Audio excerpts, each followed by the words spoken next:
Yo, yo, yo, yo, yo, what up, though? It's your boy DJ Icentric, and this is The Realest Spit. Do me a favor, man, and hit the like button or the subscribe button down at the bottom, and help me keep this thing going, man. Today, man, we want to talk about the new NBA season that is coming upon us, man. Really, really quick. Thanks to this pandemic, man, it's got a whole lot of things thrown out of whack.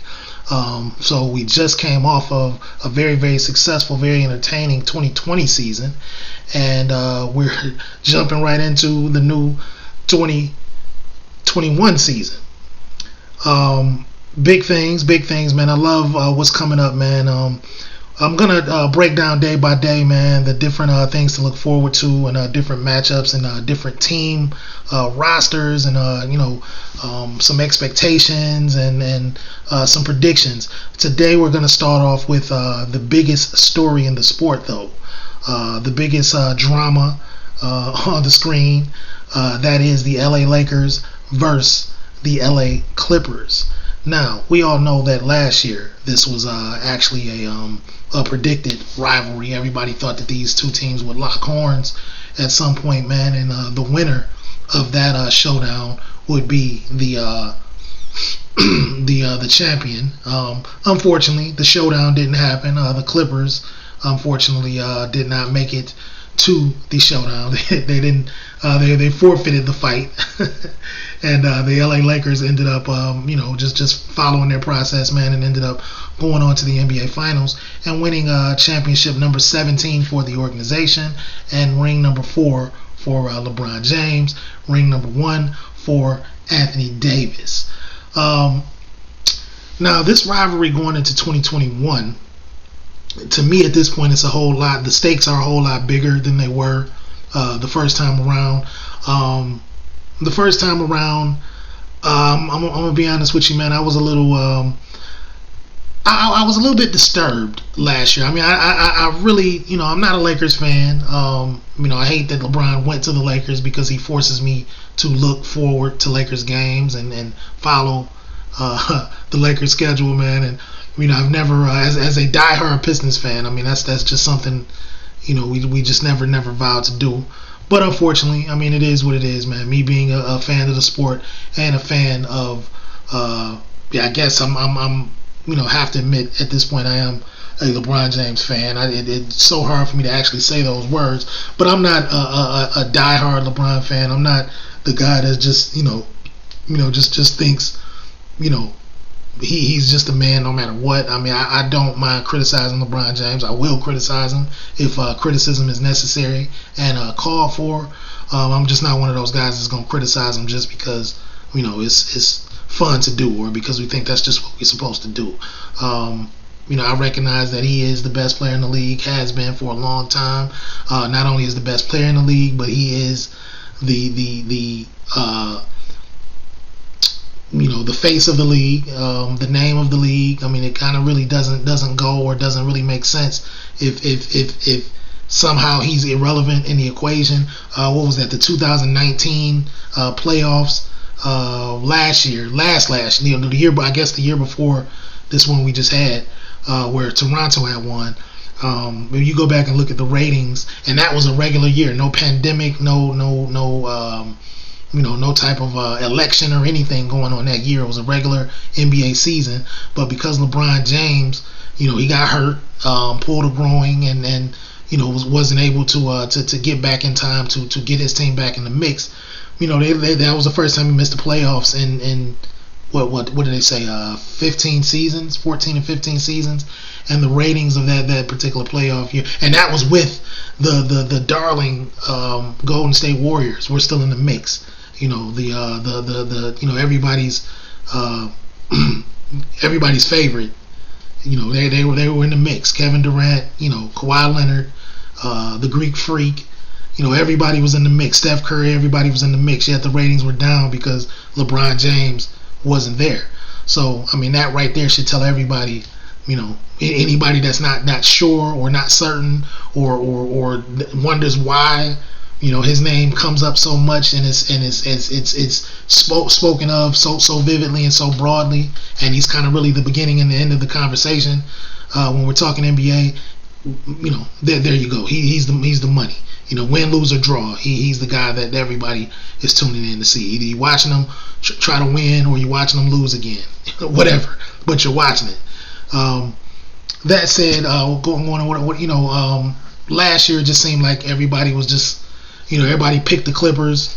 A team that hadn't played together, hadn't been together, didn't know each other, no chemistry, no leaders, no really true leadership. Everybody just the coach, as though this was college basketball. The coach, Doc Rivers, is going to lead this team. When was the last time a coach led an NBA team to a championship? Now, we've had some good coaching, some obvious good coaching, but when was the last time a coach led a team to an NBA Finals win? It just hadn't happened, but for some reason everybody assumed that that's what was going to happen with the LA Clippers. Nonetheless, we all know what happened. We all know how it went. The Clippers, they gave it all they had, and they were as good, I guess, as a team with no chemistry could be, and they took it about as far as a team with no chemistry could take it. But unfortunately, they lost in the second round to the Denver Nuggets, which is another up-and-coming team. I'm going to actually talk about them in a couple days. I'm going to pull up their roster, and we're going to talk about where they'll stand going into where they stand going into the season, and where they should end up when the season is over. But yes, the Clippers ended up falling victim to them. Jamal Murray basically had a coming out party. Not just on the Clippers, but through the whole playoffs. I mean, he put on a very, very, very, very nice display of basketball, man, and that's definitely a guy to look for and look forward to in the future, and really now, not the future, right now. I mean, he's kind of been peaking, been kind of knocking on that door for a minute, and but this past season he officially came on in. But the Clippers eventually fell victim to them. Kawhi Leonard had a historical, unusual bad game, where I think he went it was something like 6 for 22. He scored 14 points, only scored 2 points in the fourth quarter. I mean, it was horrible. It was horrible. And we're not even gonna speak on Paul George. Paul George was kind of missing in action the whole, through the whole playoffs. I mean, he had some spurts, so couple 5 and 10 minute spurts, but overall he didn't play well throughout the entire playoffs. Montrezl Harrell was exposed. I mean, we learned what he is, and most importantly what he's not. We're going to speak a little bit more about him shortly, but I just think when it came down to it, the leader, the person who they thought was going to be the voice, when it all came down to it, I think it got to a point where he just didn't know what to say to him. I mean, they weren't listening. They literally stopped listening to him. He was just like what they call white noise, just whistling in the background.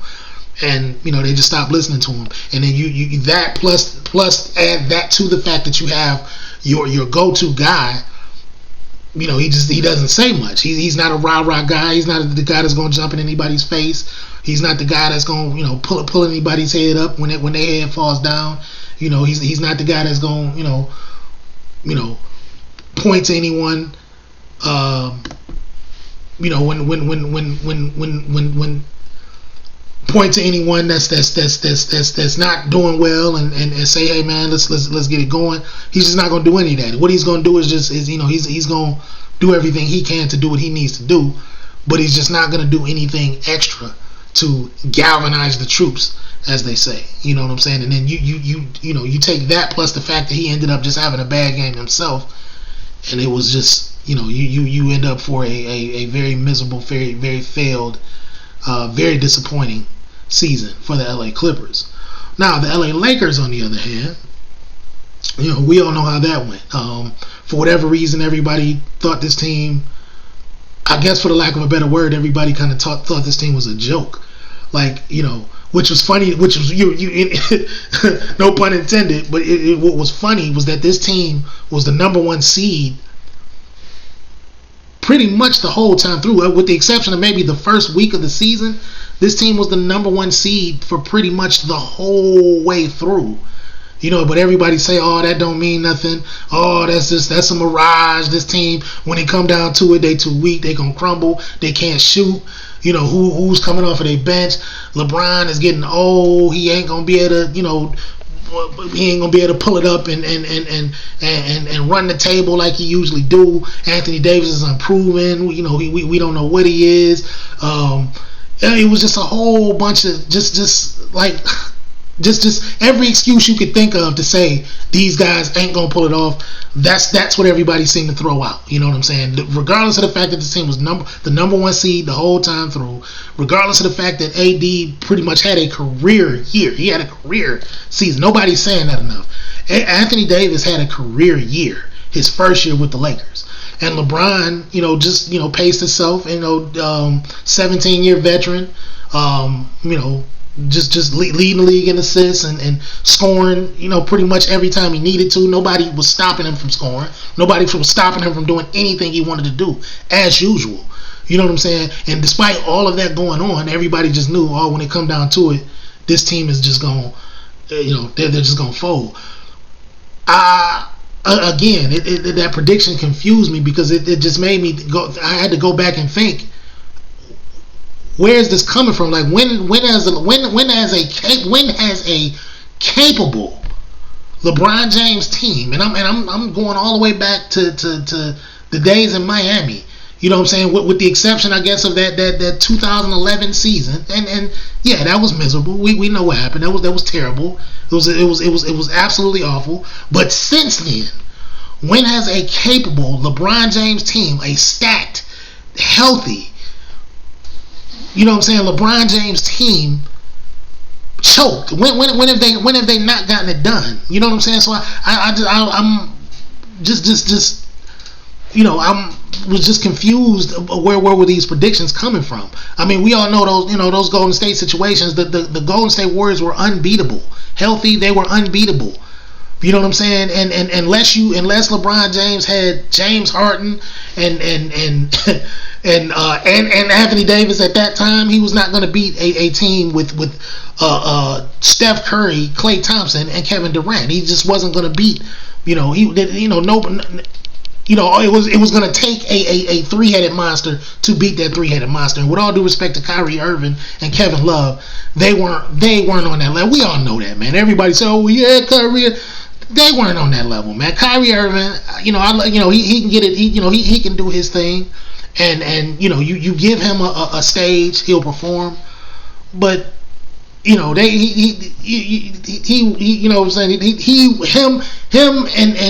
LeBron weren't going to be enough to beat Steph Curry, Klay Thompson, and Kevin Durant. Kevin Love, with all due respect, he never found his way. He had a few good moments, but he never found his way in that Cleveland situation. And I'm not making excuses. I'm just saying what it was. I'm saying all this to say, when has a capable, and even then they didn't choke. They just lost to a better team. That Golden State Warriors team was tight defensively. They were tight offensively. You couldn't double team anybody. You couldn't really set any kind of defensive scheme against anybody. You know what I'm saying? And when it came down to it, they were just a better team. You know what I'm saying? So, I don't even know why. I forgot why I even went into the whole Golden State spiel. But I remember the question was, when has a capable LeBron James team not gotten to the finals and not gotten it done? The answer is pretty much never. With the exception of 2011, there's never been a time when he should have won and he didn't. You know what I'm saying? So, that said, I don't know where everybody, every single analyst, every single so-called expert seemed to think that when it came down to it, the Lakers were going to fold. But anyway, enough about last year. The Lakers ended up winning the finals, as we all know. LeBron James won his fourth ring, 4 or 5 Finals MVP. Now we come into the 2021 season, where again this is the biggest rivalry in the league.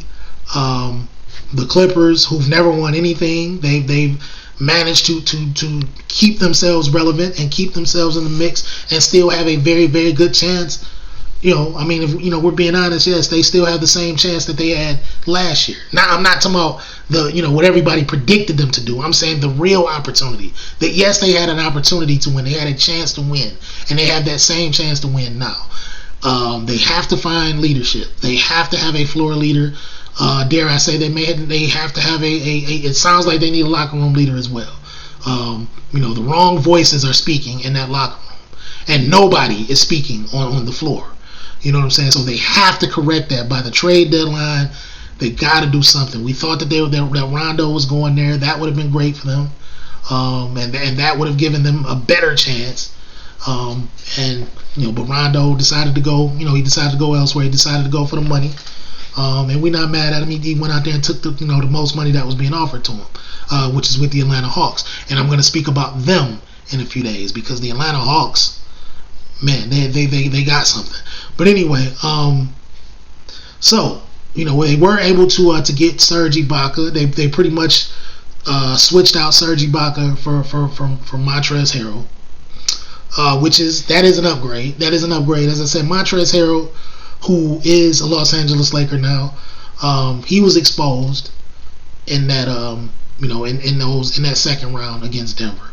We seen what you can't, but we seen what he can't do. You know what I'm saying? Now there's a whole lot of things going on. They said it was some his head really wasn't all the way there. Yada yada yada. It was the bubble. Nobody was really comfortable in the bubble. I mean, okay, those again, not to make excuses, but those things are there. Everybody say, well, man, I don't know, no excuses. No excuses, but here are the things that happen. You know what I'm saying?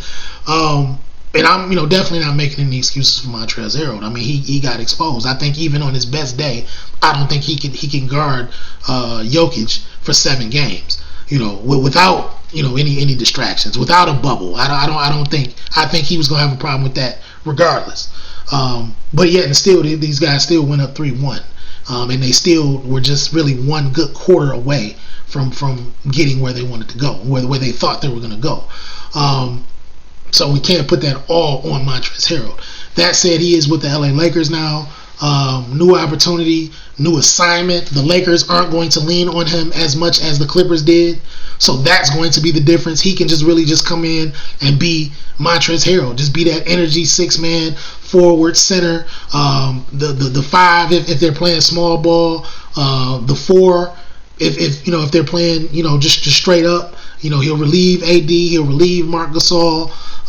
The Lakers, they actually have a roster, man, where they can, they'll be able to run a few different lineups. Marc Gasol, I mentioned him, so I'll go ahead and speak on him. Marc Gasol, free agent from coming out of Toronto. As you know, they just hoisted the trophy a few years ago. He's now a Los Angeles Laker. I heard somebody say, well, everybody, I don't know about everybody's too big on Marc Gasol, man. His better days are behind him. You are absolutely right. Marc Gasol's better days are all the way behind him. But the thing about Marc Gasol is that they don't need the better of Marc Gasol. The only thing Marc Gasol has to do is just come in with his high basketball IQ, his defensive presence, they don't need him to look for 20 a game. Now he'll have some nights where his shot will be falling and he'll be really, really big offensively, but that's not what they need him for. They just need him to be that anchor on the defense that he is, that veteran on the floor, that extra veteran on the floor, that extra veteran in the locker room. As long as he can stay healthy, he will be very, very valuable in the playoffs. He will be valuable against Jokic. He'll be valuable against pretty much any big man that they may have to come against if they find themselves in the finals against the Brooklyn Nets. And what was his name? DeAndre Jordan.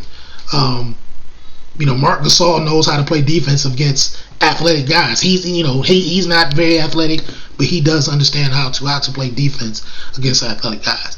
And that's really all they need him for. Just give us that. He doesn't have to look to score. Now, yeah, like I say, he'll have some days where that shot will be falling, and on those days, this team will be absolutely unstoppable.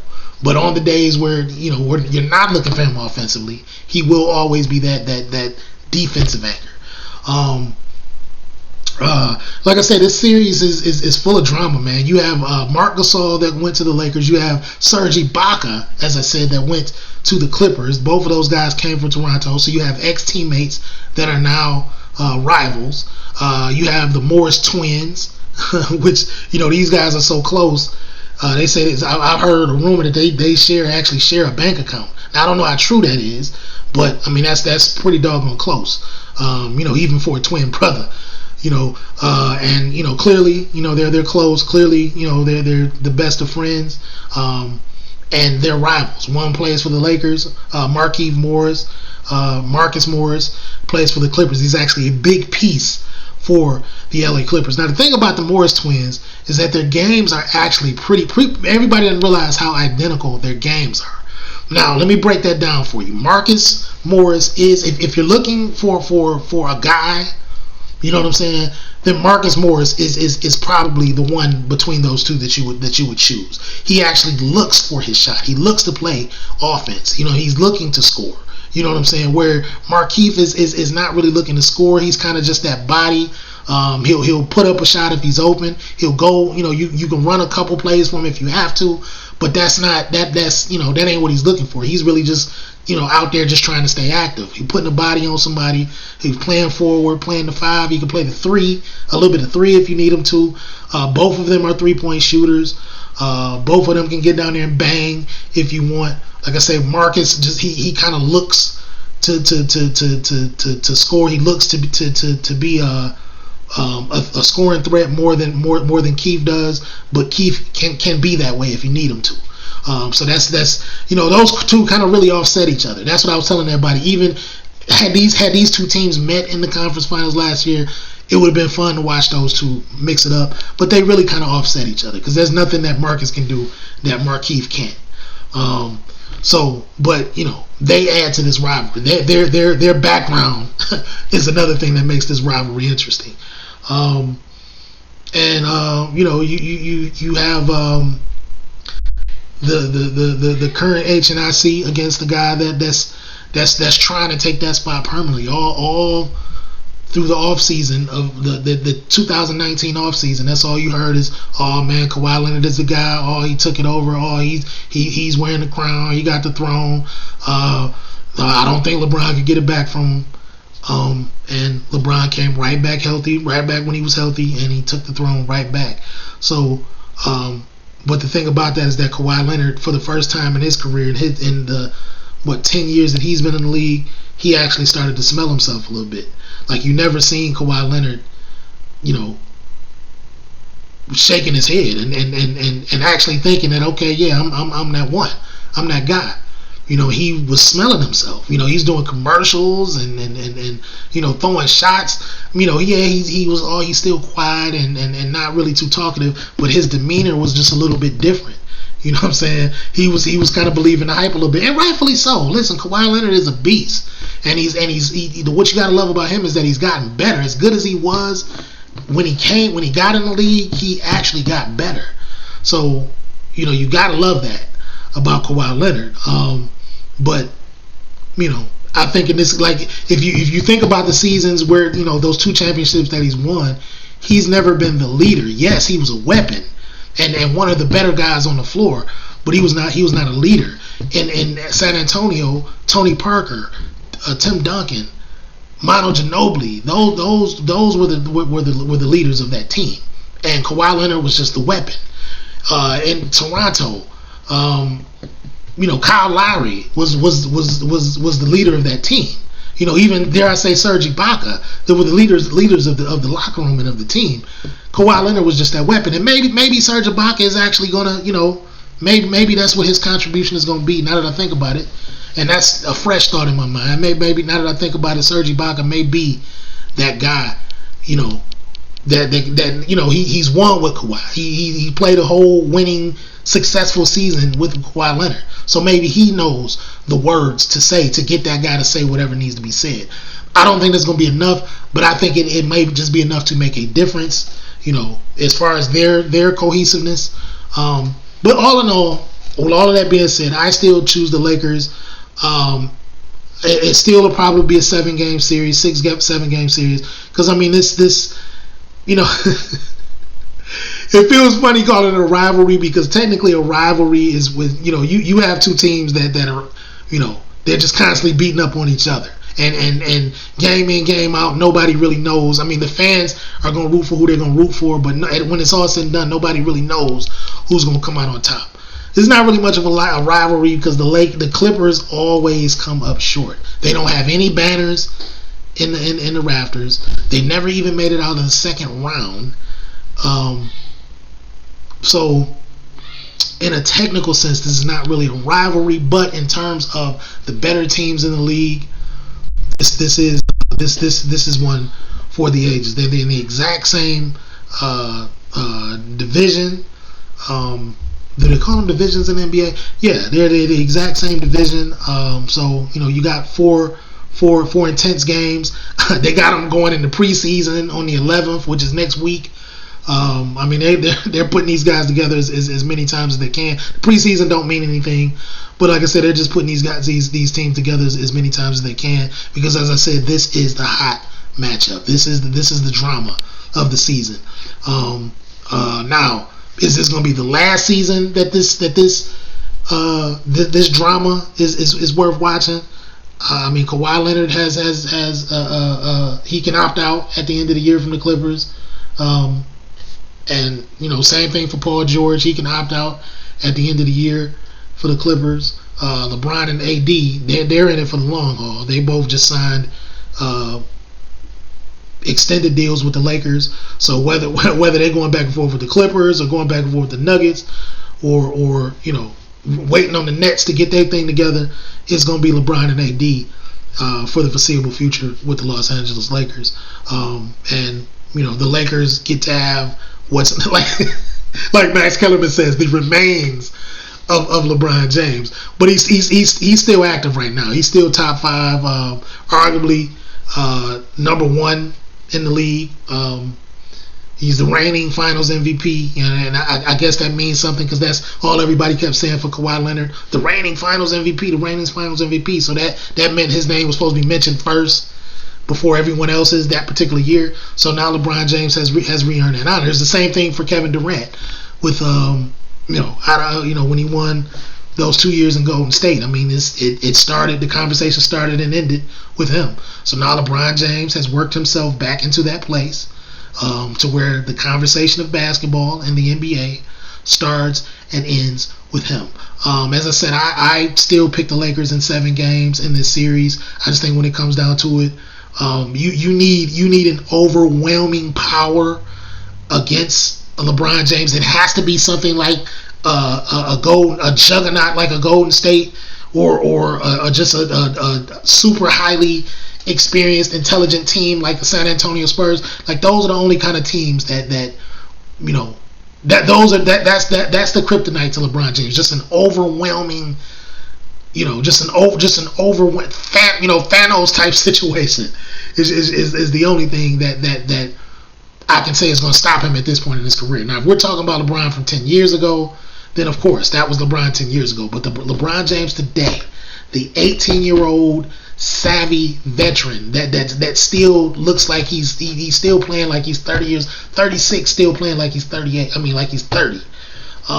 The only thing that's going to beat, and he got a young dog with him. He got a young dog with him that's only going to get better. Like I said, AD had a career year last year. Not enough people are saying that. He's only going to get better. You know what I'm saying? And so I think as long as you have that, and you have intricate pieces around, you have guys like a Marc Gasol, like a Dennis Schroeder, however you say his name. You have guys like a Wesley Matthews, just savvy guys around them that you ain't really even gotta teach them or tell them how to play with you. What they do just always works. As long as you got guys like that around LeBron, I mean, he's unbeatable. I would pick this I would say it, and I can say it now because it don't matter. But even if it did matter, I would say it. I would pick this Lakers team over that juggernaut Golden State Warriors team, because when when you give LeBron something like this, whatever hurts you, he's going to hurt you with it. Like I said, had Kevin Love got all the way into the mix, I believe they would have had a better shot against that Golden State Warriors team. But nonetheless, don't want to spend too much talking about the past. What happened has happened. What's done is done. The future is very, very bright for the Los Angeles Lakers. Once again, bearing injury. That's the only thing that's going to stop this team from winning the championship. I don't care who they meet in the finals, whether it's Brooklyn, whether it's Miami again, whether it's Milwaukee, Philadelphia, whoever should stumble into the finals in the Eastern Conference. I believe the Los Angeles Lakers will be holding up their 18th Larry O'Brien trophy. Is that what their second NBA championship? I mean, their 18th NBA championship. And LeBron James will be holding up. He will be set to win ring number 5. AD will be ring number 2. And it's just going to be another Los Angeles Lakers summer in 2021. Now next off season, to stop LeBron from getting 6, obviously, somebody gonna do something crazy, and the NBA will step back and allow it. Just like the Golden State situation, or that Kevin Garnett situation in 2008 when they got tired of the Pistons winning, and so they just said, man, somebody do something, and we'll sign off on it. Just somebody do something, because we're tired of this Detroit Pistons team going, reigning all over the Eastern Conference, and so they let the Celtics thing happen. I believe they're probably gonna do something like that next year for the Lakers, because they don't want LeBron James to win ring number 6, at least not that easily. So let's look for that. Maybe even this trade deadline. That James Harden to the Brooklyn Nets thing is still, it's still a conversation. I don't know how possible it is. I don't know if it's a rumor, if it's just a rumor or an actual conversation, but it's still being discussed. So we'll see how that works. And maybe that'll give us something else to talk about. But I don't even see that being capable of stopping this Lakers team. Barring injury. But again, we'll talk about the Brooklyn Nets on a later date. As I said, we're gonna break down several teams that actually are legit this season. So y'all stay tuned with the Realest Spit.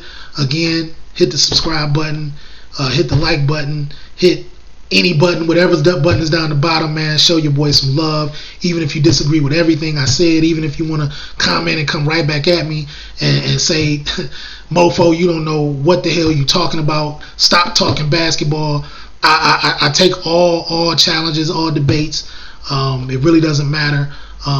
This is DJ Icentric, the Soul Whisperer, coming at you with the Realest Spit. Holla back, holla back, holla back.